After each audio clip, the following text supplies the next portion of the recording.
So now let's start with the chapter prime ministers and council of ministers. ठीक है, ये इतना लंबा चैप्टर नहीं है भाई। ठीक है, इसको अपन स्टार्ट करते हैं। तो सबसे पहले तो प्राइम मिनिस्टर होते कौन है भाई।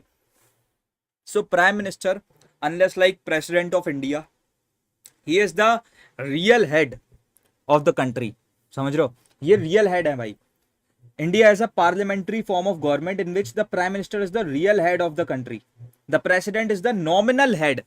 समझ रहे हो, who acts on the advice of the prime minister। लो भाई, जो बात में तुमसे पिछले चैप्टर में मैं बोल रहा था, वो इधर पे खुद नोट्स ने भी क्लियर कर दी कि हाँ भैया ऐसा ही होता है। प्राइम मिनिस्टर जो ना रियल हेड होते हैं, क्योंकि वो डायरेक्टली जो ना जो लोग हैं हमारे इंडिया के, उन्होंने उन्हें जो है ना अपॉइंट किया है। लेकिन प्रेसिडेंट को तो रिप्रेजेंटेटिव्स ने जो ना लेकर के अपॉइंट किया है। सो ये चीज समझो। And prime minister is the real head. So appointment कैसे होता है। So according to the constitution the president has to invite the leader of the majority party. मतलब लोकसभा है, 550 सीट्स होती है। मान लो बीजेपी ने जो ना लेकर के 400 सीट्स जीत ली, ठीक है, और 400 सीट्स जीत ली, तो इसके बाद में जो इनका लीडर होगा ना उसे बुलाया जाएगा, वो जाएगा, और वो जैसे ही वो लीडर जाएगा, ठीक है, सो उसको क्या है ना, उससे बोला जाएगा कि ठीक है भाई आप लीडर हो ऑफ द मेजोरिटी पार्टी, तो आपको प्राइम मिनिस्टर बनाया जा रहा है। और ये प्रोसेस को लीड कौन करेगा, the president of India. So the president has to invite the leader of the majority party in the like Lok Sabha to form the government.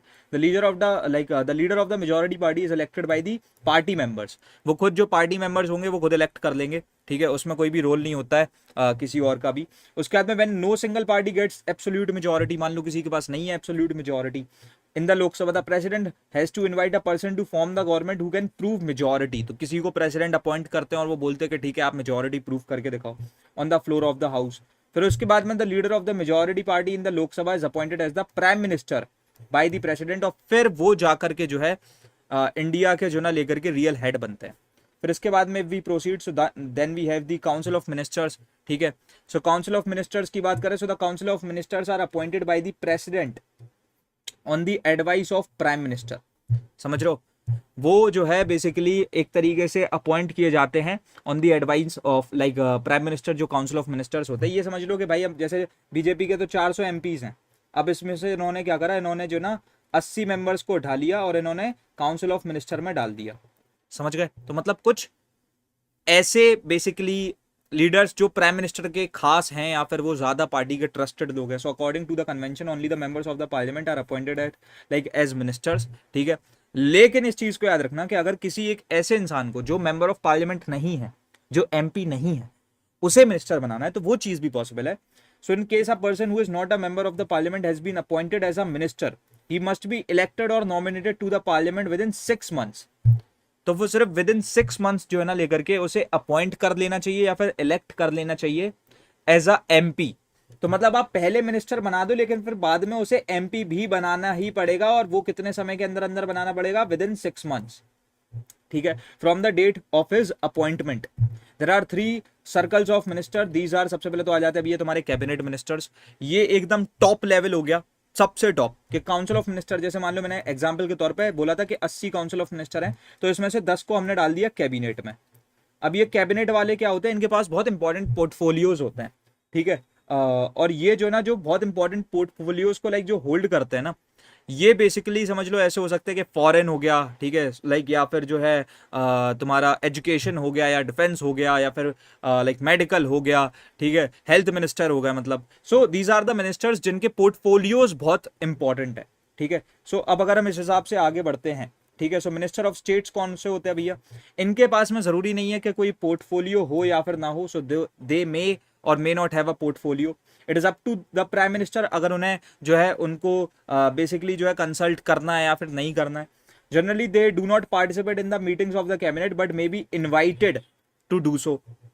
फिर उसके बाद में डेप्यूटी मिनिस्टर्स, ये सबसे लोअर लेवल हो गई, मेजोरिटी इन्हीं में होती है। So the deputy ministers are the junior ministers who help the cabinet and the council of minister in their work. They do not participate in the cabinet discussions. ठीक है, और the council of minister comprises the prime minister and other ministers appointed by the president.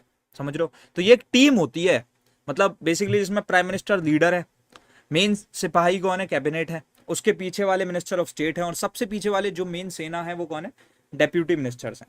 ठीक है। उसके बाद में आप cabinet की हम बात करें, so it is a small body of senior members of the party who are included in the council of minister. Cabinet minister hold important portfolios and decide major policies of the government. उनके पास में जो है मतलब that is the main nucleus of the administration as important decisions are taken by it. The policies formulated by the cabinet ministers have to be followed by the other ministers too, क्योंकि ये main for like जितनी policies होती है उन्हें formulate करते हैं।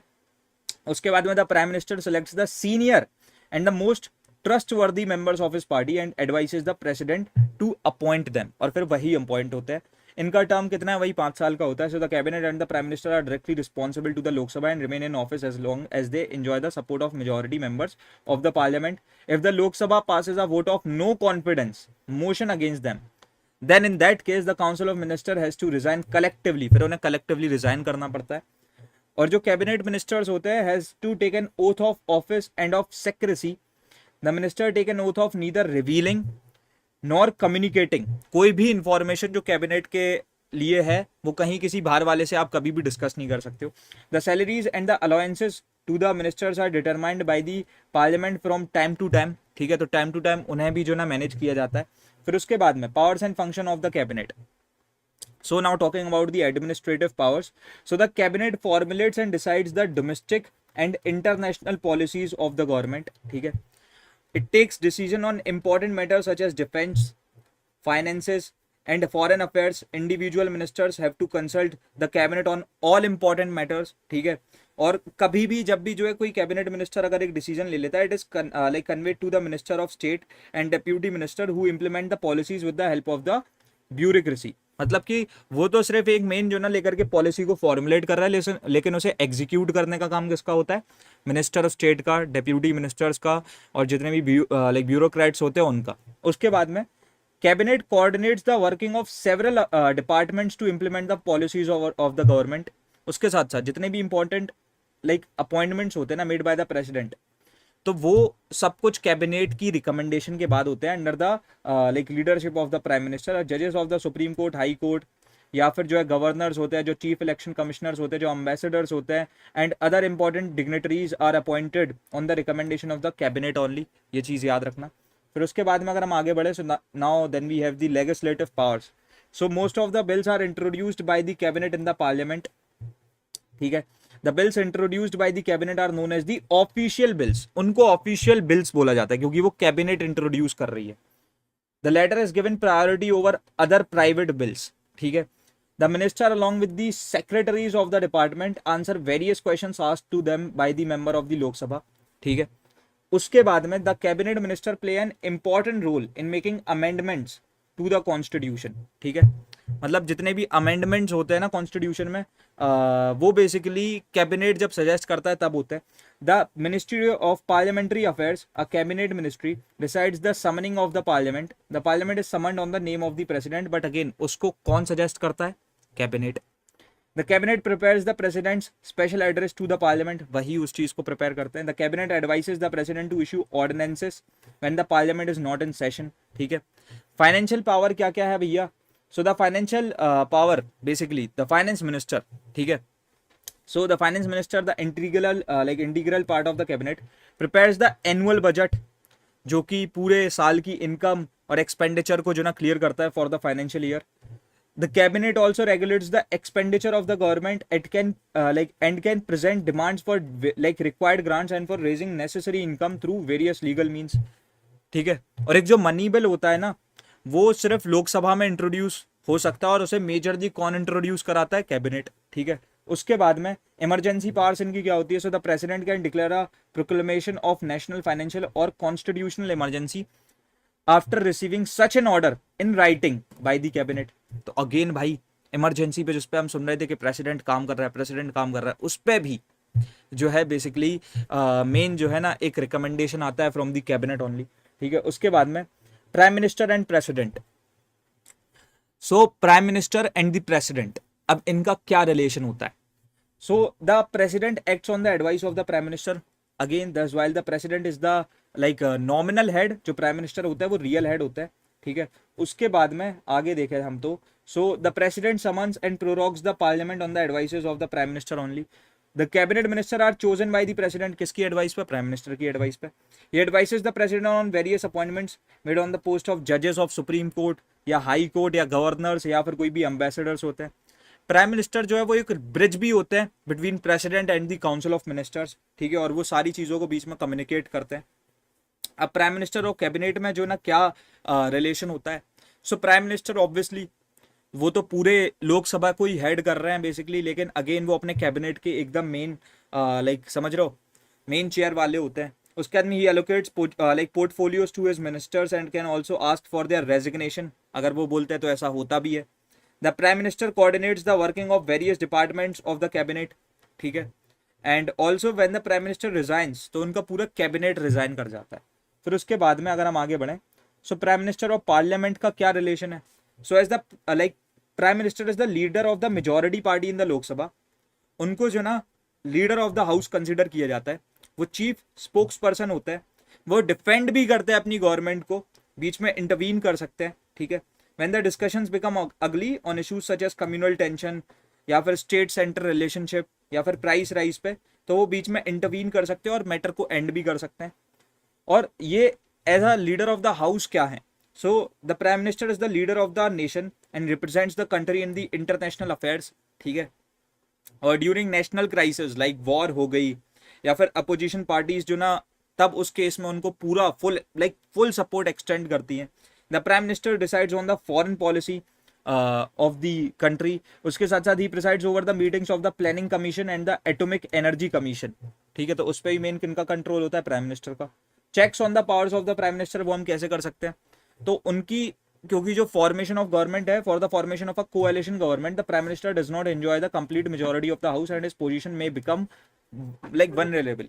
समझ रहे हो? मतलब कि वो एकदम से ऐसे एक डिक्टेटर फॉर्म में ना चले जाए, डिक्टेटरशिप इंपोज ना हो जाए हमारी कंट्री पे। तो इसलिए क्या होता है, हम कैसे उन पे चेक्स रख सकते हैं। So the opposition parties keeps a check on working of the prime minister and the government by scrutinising the work of various governmental departments and by asking question from the ministers in the parliament.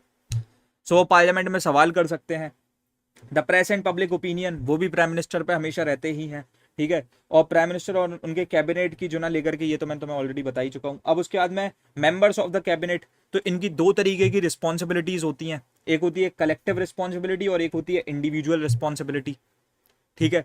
So collectively जो collective responsibility है, article 75(3) of the constitution deals with the principle of collective responsibility. The collective responsibility means कि the decision taken by the minister and cabinet meetings are applicable to all ministers, ठीक है। उनके opinions एक दूसरे से different हो ही नहीं सकते। All ministers jointly share the responsibility for the policies of the government, ठीक है। और वो एक दूसरे को डिफेंड करेंगे या कर सकते हैं। If a vote of no confidence is passed against any of the minister, तो पूरी की पूरी कैबिनेट जो ना लेकर के whole ministry has to resign. और इंडिविजुअल रिस्पॉन्सिबिलिटी क्या होती है फिर? अब ये तो हो गई collective responsibility. So every minister is also like responsible to the prime minister and holds office during his pleasure, answer all question asked by the member of parliament related to their department. तो वो अपने department से individually responsible है। All ministers are individually responsible to the president and hold office during the like pleasure of the like और the tenure of the president, ठीक है। So यहाँ पर से अगर हम देखें, so every minister is responsible for any wrong policy formulated by him her, और if he breaches any law which is made in the like constitution, तो वो इंडिविजुअली रिस्पॉन्सिबल है। वो अगर अपने डिपार्टमेंट में या फिर अपने अकेले के बनाए हुए किसी लॉ पे अगर वो कहीं पर से भी कॉन्स्टिट्यूशन को वायलेट कर रहा है। So in the past several minister have owned mistakes committed by his her department, और उन्होंने अपनी पोस्ट से रिजाइन किया है। And this